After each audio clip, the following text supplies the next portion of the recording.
Le parcours Ambugo a été mis en place sur l'établissement afin de permettre aux patients une hospitalisation la plus courte possible. Pour cela, plusieurs étapes ont été optimisées. Un accueil direct avec les admissions dédiées à l'Ambugo, un accueil du patient en chambre où le patient est préparé pour le bloc opératoire avec la vérification de l'ensemble des documents nécessaires pour l'hospitalisation. La préparation du patient avec la prise de constante et la vérification de l'identité et la pose de son bracelet d'identification. Cela avant le départ du brancardier. La proximité immédiate du bloc opératoire et de l'unité de chirurgie ambulatoire permet de réduire les déplacements des patients, de fluidifier leur prise en charge et ainsi de diminuer leur temps d'hospitalisation. Le parcours Ambugo a été mis en place afin d'améliorer le ressenti de nos patients, notamment lors du transport, qui reste une phase très anxiogène pour celui-ci.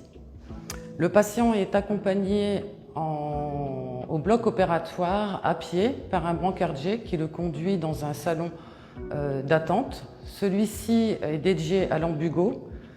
Il est doté d'une sonnette et d'une caméra afin d'assurer la sécurité des patients.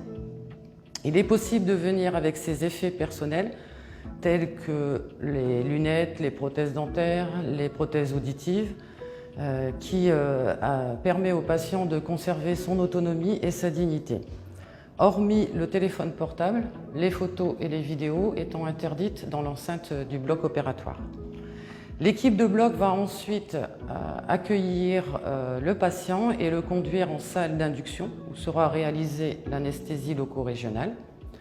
Celle-ci réalisée, le patient sera installé dans une salle détente sous la surveillance d'une infirmière.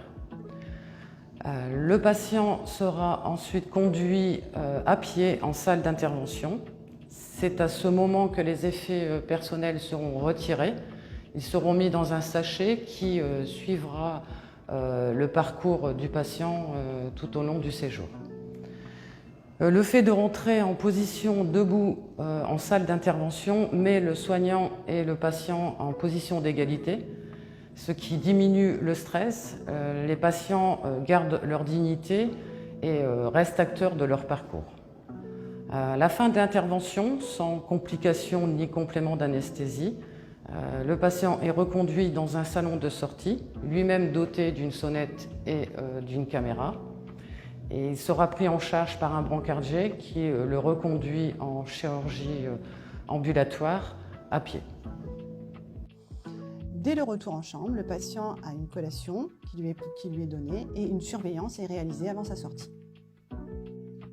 Grâce à ce nouveau parcours Ambugo, ça apporte un énorme bénéfice aux patients en termes de qualité, de prise en charge. Ça permet de dédramatiser un petit peu la situation, de rendre cette situation moins stressante. Le patient est autonome et il arrive au bloc opératoire plus serein. Ça lui permet aussi un gain de temps et une sensation de prise en charge qui est bien entendu checkée à toutes les étapes de cette prise en charge pour garder une qualité de la prise en charge et un ressenti optimal et une satisfaction des patients améliorée et augmentée.